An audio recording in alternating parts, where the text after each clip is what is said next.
guys gonna be like seals? Okay. Oh, nice save. Oh, it could have been another drink, actually. Look over here. No pointing, no fingers. Oh, sorry, Lorna. Wait, that block is something? Yeah, so this is a smaller session here. No PowerPoint? They'll hear it. They'll hear it. You'll hear it? Okay, well, projecting now. Well, first of all, we have thank yous to John and Monica for hosting our postseason party here. We appreciate certainly hosting it. And then I will do my thank yous first before I kind of do the wrap up of the season. Are you guys looking into the sun? Oh, we're good. Yeah. Because I always tell them it's a coaching tip. You never have your players look in the sun when you're talking to them. You spin them around. So, our coaches, none of our coaches are here. I was hoping some of our coaches would be here. They're here. So, they're here. They're right there. So Coach Hugh and Coach Doyle, who are our main assistant coaches, thank you to them as well. Big thank you for them. Also, our student coaches, AK and Jack and Nolan, who we're hoping will come back. If AK and Jack come back, they're actually going to be official assistant coaches because I think they'll be 18 by then. And when you're 18, you're no longer a student, you're an official assistant coach. They were great. So we thank them. The other thanks to Hugh Urban, who does our scorekeeping, our traditional book scorekeeping, who doesn't have, a child involved in the league, but is hung around for us to help. And we had several people doing Game Changer this year. We're going to need help next year as well. We had Michael Romeo was doing, McCarthy was doing it, and Toya. Unfortunately, the Blacks aren't here today. So they had a game. Patrick, who does our scorekeeping and our PA announcing, who will be hopefully back for another year. So thank you to him. How's my car? Did you wash it? Get a detail? We went for a drive. Yeah. Oh, and then the drink spills. You gotta get the close up. I was just going to thank Lorna before she spilled her drink. Oh no, let's not cry over spilled margaritas. So the Gladstones did the mid-season party. So we thank you for them. And Lorna has been doing our refreshment reminders now for 2 years? 3 years. 3 years, something like that, 3 years. And Celia, of course, Kenneth's mom, was doing the telephone updates as well. She was doing our telephone tree, which we actually had to activate this year when we had the rain and the rain outs. John, our wonderful BP pitcher, who we're hoping will be able to throw again next year. The arm heals up. We had a whole bunch of people who helped out the field maintenance stuff before games. So we want to thank John Black, John Foster, Norm, Ted, Michael, Kevin, Carlin, the SOD squad for helping prep the field before our games when we're the visitor. And Maria, who's our wonderful team photographer. And hopefully you've all had a chance to go on and see the links and see the pictures there. So we thank you for that. Special thanks to our parents of our 15s. So the Fosters and the Gladstones and the Blacks and the Romeos as well, because you guys have been so involved since the very beginning, really, when your kids were 13 years old. And you've been so supportive and so helpful, not just to the team, but to me personally as a coach as well. And you guys are the role models of what parents should be like in this league. Be positive, supportive, helpful, and just be there, being there for us. And so I can't thank you guys enough for the 3 great years that we've had you guys on. Thank you. And I want to thank my family, who I know have my back because they're all behind me now. Rachel, Samuel, and Julia. And again, one other special thank you to Galen Fletcher, who's our team sponsor for Sundance. If you ever have a chance to go into Sundance, just let them know that you're part of the team. They've always given us like free desserts and other things like that. And they also have our trophy and our team picture up on the window as you come into the restaurant. So you have to go in there and take a look.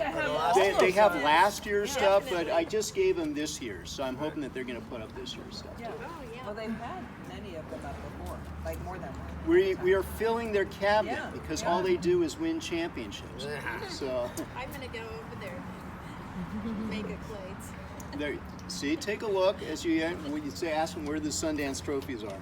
So when you walk in, you can't miss them. They're on the left. as Yeah, soon they're as right you on the walk in. left, right in the display cabinet. So just about the season itself, I'll just do a real quick review of the season.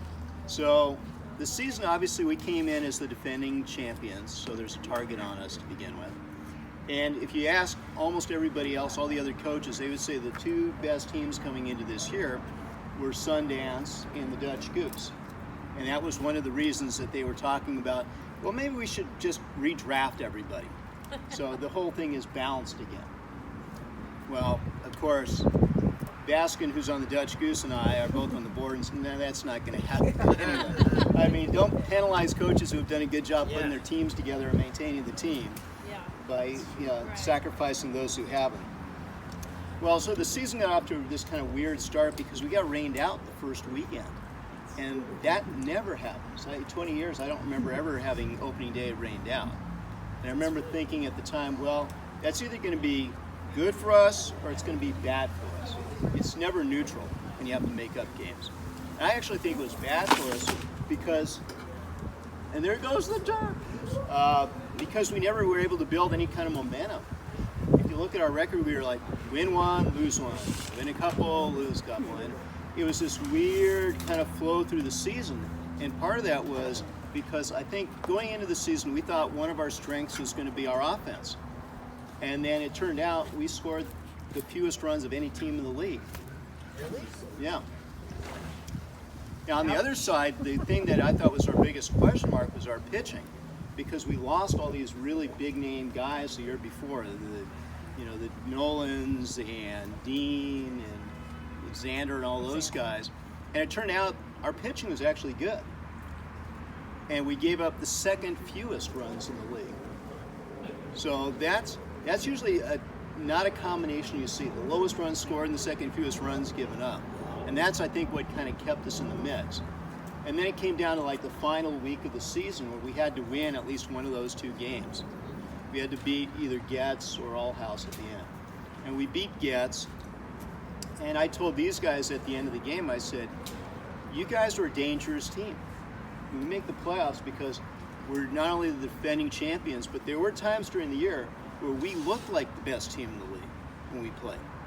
And if we could just catch that for just a couple games, we become a dangerous team. And in fact, Baskin of the Dutch Goose told me, he said, I'm glad we're not seeing you in the first round.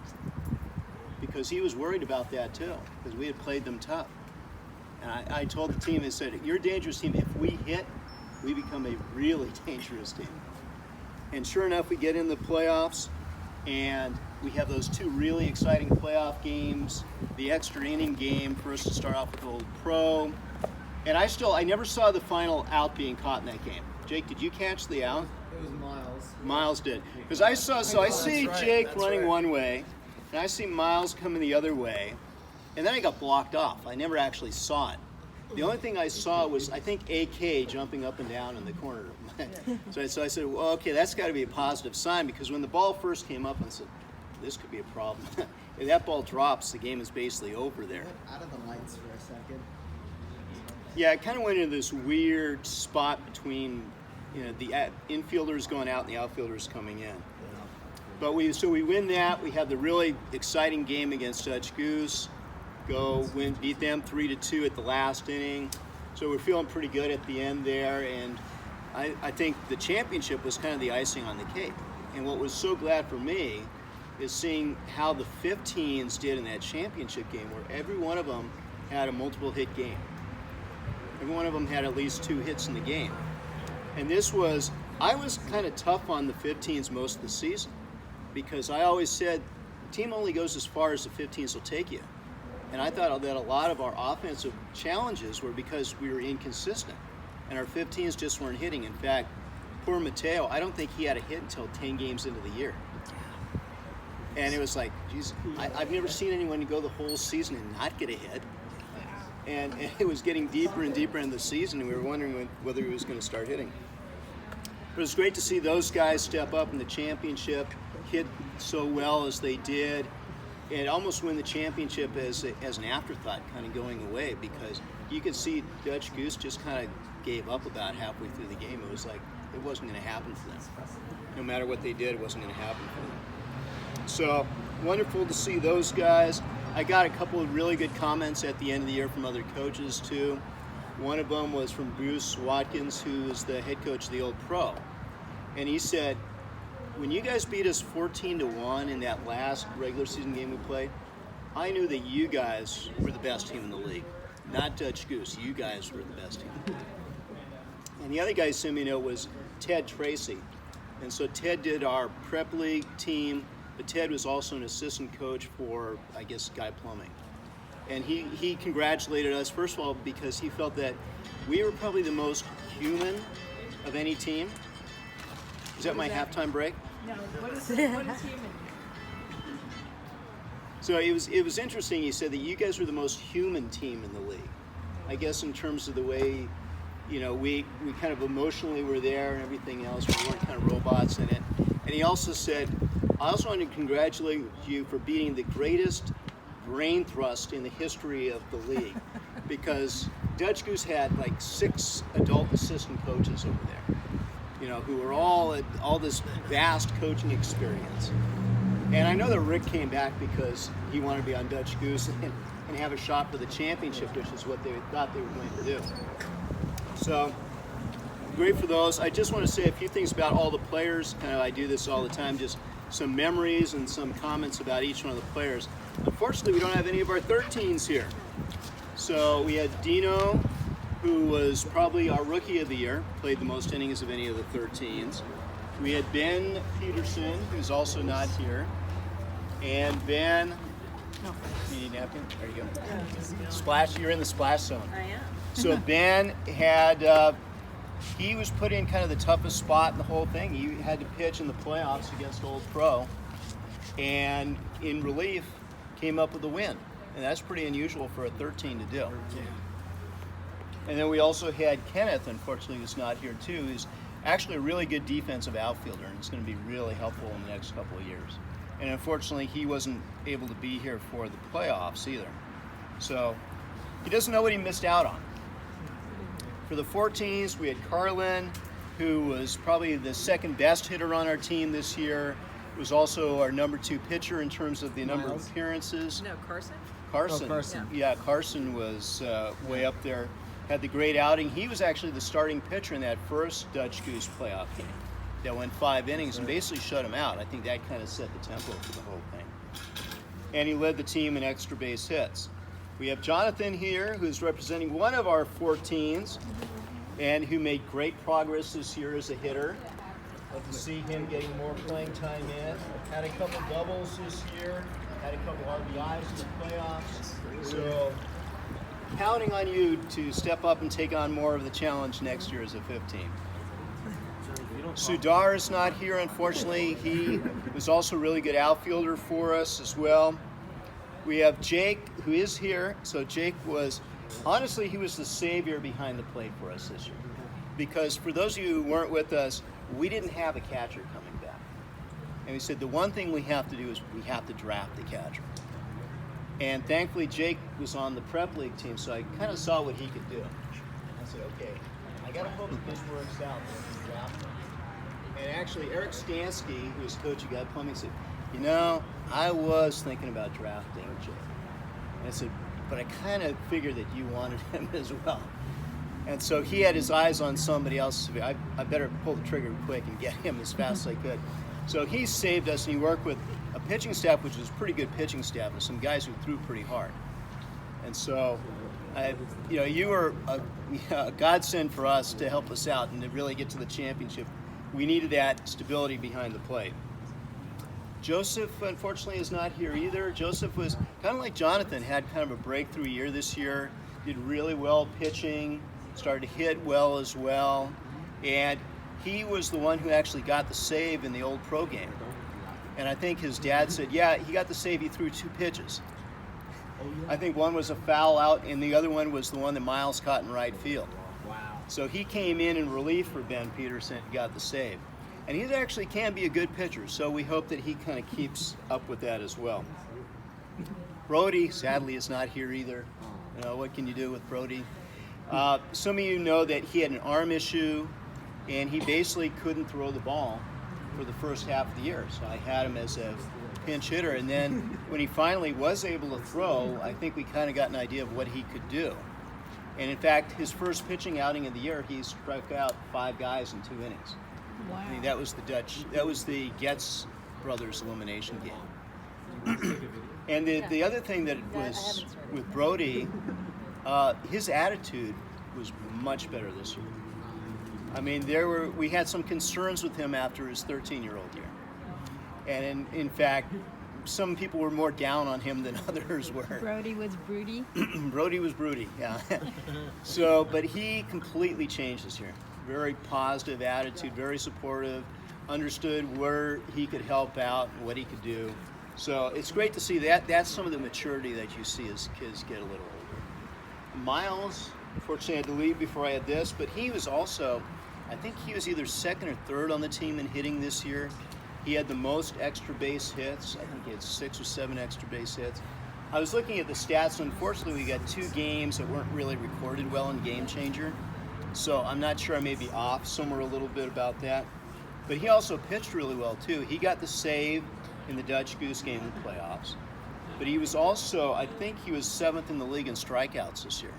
So if you look at the leaderboard, and actually Danu was in the top 10 in strikeouts this year as a 13. He was the only 13 in the league who was on the strikeout leaderboard. And then we go to our 15s. Some of them are here. Unfortunately, Dante is not here. I wish Dante were here. So he's another kid who's just great, positive attitude, great work ethic, a great middle infielder, probably the best second baseman in the league. I mean, we were really fortunate. Our 15s were probably the best players at their position in the league. And that's pretty unusual. So we were really thankful for that. And the thing with Dante is you may not realize that he went 7 for 10 in the playoffs. I mean, that was really pretty surprising. I mean, he broke out right when he needed to break out. And this was after he could not play against All House the last game of the season. Because we had 5 guys sitting out that game because of aches and pains. And I'm not sure what we would have done if we needed to win that game and everybody had to be there. Did we win that game? The All House game we lost 5-4. Okay. But we lost, the thing is we had 5 of our guys sitting out that game. They had everyone there, including all their star players, and they had to win that game. And they still only beat us by 1 run at the end of the game. Says a lot for the team. Now we have our best base runner of the year, Jake. So he was the team, led the team in stolen bases, led the team in runs scored, was 3rd in the league in stolen bases, 5th in the league in hits. You went 4 for 4 in the game that we clinched, the Getz brothers game, and best defensive center fielder in the league. No errors this past year. No errors. That's impressive. No errors. Great attitude, great leadership. You know, I almost see Dante and Jake almost as twins. I mean, they're so similar in what they were, and even as 13s coming up, They look alike. is exactly. Maybe not identical. Fraternal brother. Yes, fraternal. Not so. But it's funny because John, I have when we something drafted to tell these you. guys, we knew that they were kids who may not be able to contribute right now, but they knew the game. And when you say a 13 knows the game, that's saying something because so many 13s we see look completely lost on a baseball field. And I can't tell you how many guys it's like the deer in headlights. You know, they're just afraid that they can't get out of the road in time. And you know, Jake would do whatever we asked him to do. Pitch, he'd go in and pitch. We had this one game, I can't remember the game, where we didn't have a first baseman. I think it was one of the games Ben was missing. And then, so I was going around, first it was Miles. Miles, can you play first base? I don't really want to play first base. And I kept going guy by guy, and everybody was looking the other way. You know, nobody would look me in the eye and say, really, how hard is it to play first base? I mean, have you ever watched the movie Moneyball? You got to watch the movie Moneyball. Because there's a scene where Billy Beane is saying, well, how hard is it to play first base? And Washington, who's the infield coach, is sitting right next to him. Says, well, it's really hard. What are you talking about? And he was trying to downplay the whole thing. But Jake is the only one who stepped up and said, all right, I'll play first base. Oh, great. So, yeah. So we had to kind of give him a crash course on playing first base. But that's the kind of thing where you step up and try and take that on. I remember that. Yeah, and then we've got Ben, who was our regular first baseman, who was our offensive MVP this year. Best hitter on the team in terms of average, led the team in RBIs. Did you have 1 or 2 home runs? 2. I had 2 home runs. And I may have cheated you out of a third one somewhere in there, where I held you at third, I think, on a close play. So league leader in home runs as well. One of the most feared hitters in the league. Did you get walked? You got walked a couple times. Yeah. 3 times. In the same game, was it Dutch Goose kept walking you, I think, in that game.